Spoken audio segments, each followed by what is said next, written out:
Hello again. So now we're going to solve a question commonly known as the traveling salesperson problem, or TSP for short. This is question 2.1. 2.1.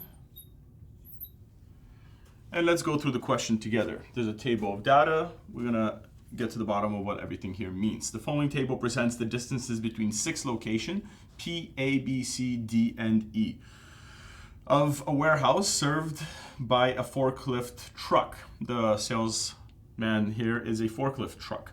The truck is parked at the location of P and visits departments at A, B, C, D, and E once a day for a certain work.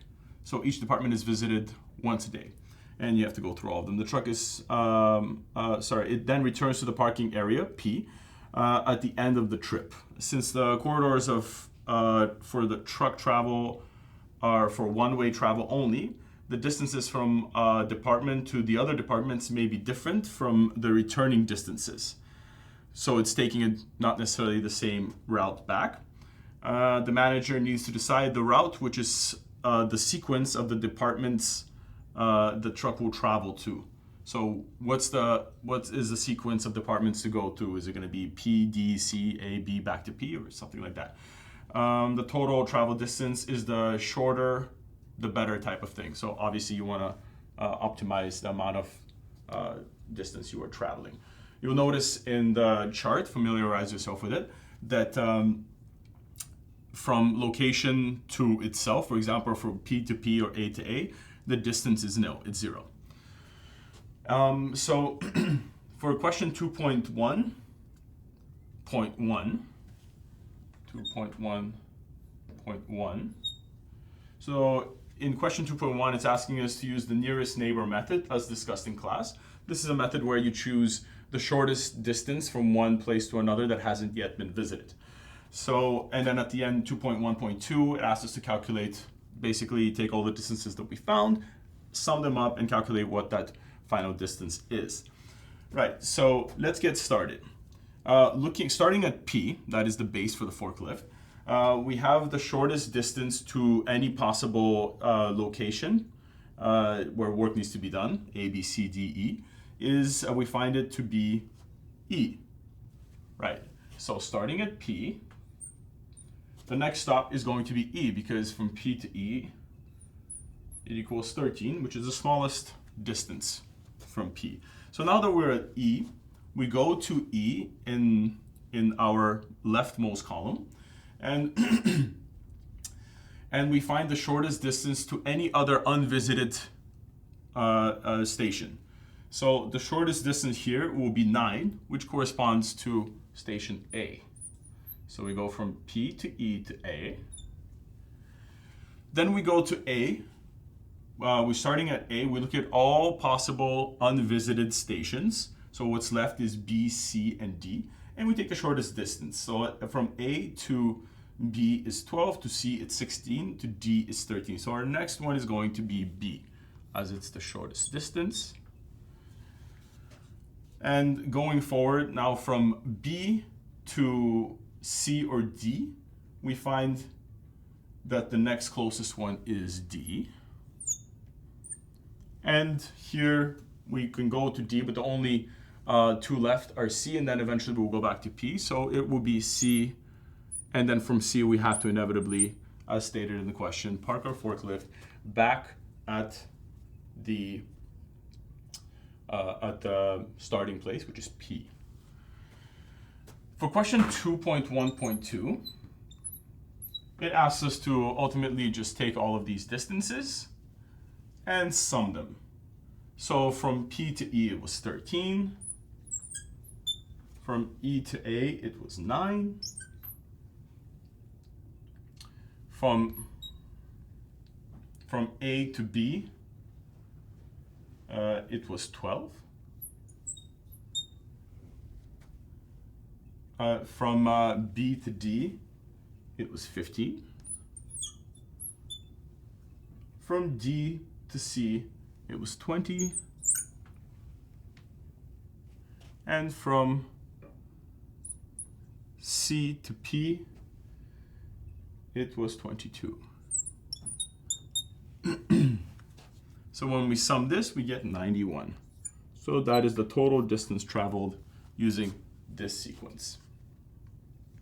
Now, for question 2.2, which we can do over here, we'll split the board in two. For question 2.2, we're asked to use the second nearest neighbor in the first stop, so from P to whatever, and then use the nearest neighbor method for all subsequent stops. So starting at P, we have question 2.2. 2.2, and this is going to be the second nearest method for the first one. We start at P. The second nearest method from P. So the first nearest was E, the second nearest is A. So E to E equals 13, then to A equals 15. Then we go to A, and we use the first nearest neighbor. So from A, we can't go back to P. We have to go to any unvisited station, so that's going to be B. Then we go to B. From B to any unvisited station, we already visited, can't go back to P, can't go back to A because that was visited. And then the next nearest one is D. So then going to D, we can't go to P, A, B. Obviously we cannot go back to D because we're there already. So the only ones that are left are C and E, and out of the two, D is actually closer to E. Distance is 12. The only one left is C.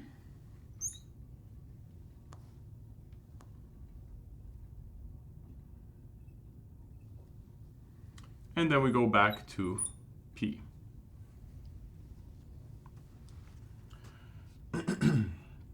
So this was question 2.2.1.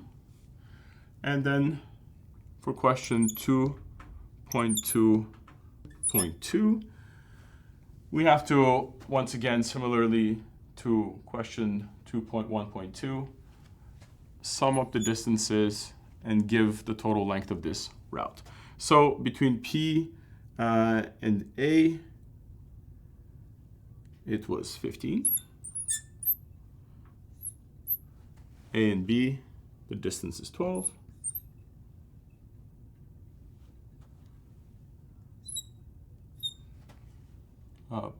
B and D, the distance is 15.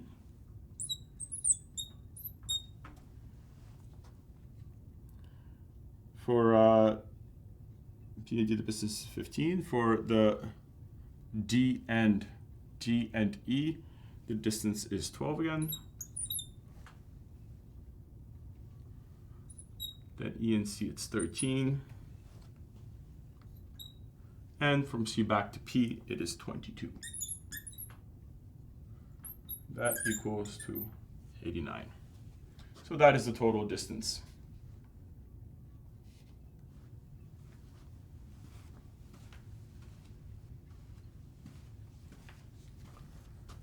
So here we have two possible solutions for the forklift truck route problem.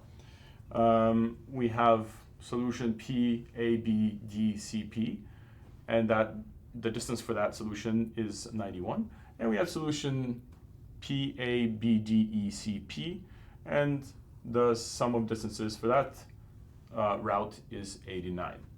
Now in question 2.3, it asks us, based on the results in 2.1 and 2.2, answer the following questions with brief explanations. The explanation should be short. So 2.3.1, is the solution 2.1.1 optimal? And if yes, why? If not, why not? And then it asks us, is the solution in 2.2.1 optimal? And once again, if yes, explain why. If no, then explain why not.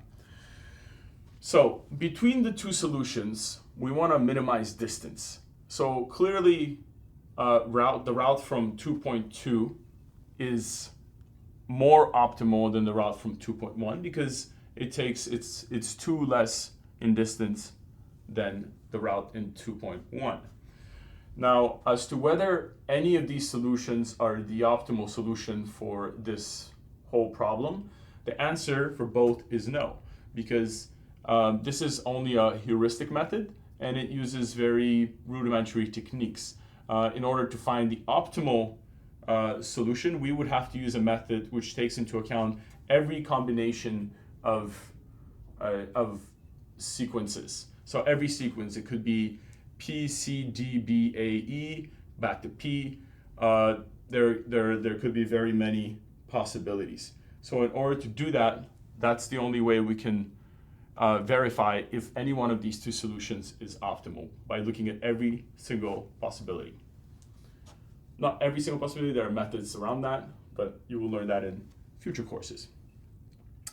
In question 2.4, a computer science student developed a truck app for solving the same type of problem. The app is based on total search method, which is what we just talked about, to generate all possible routes and compare the distance of each route. It then selects the route with the lowest total distance, which is what we're looking for, as a solution of the problem. So we have to answer the following questions, the brief explanation. So question 2.4.1, is the solution found by total search method optimal? If yes, why? If no, why not? So since the question specifies the total search method generates all possible routes and verifies the most optimal one, we can say with absolute certainty that this method generates the most optimal solution. Question 2.4.2. So for 2.4.2, we can estimate, it's asking us to estimate the total number of routes that the total search method needs to generate for this problem of 6 places, right?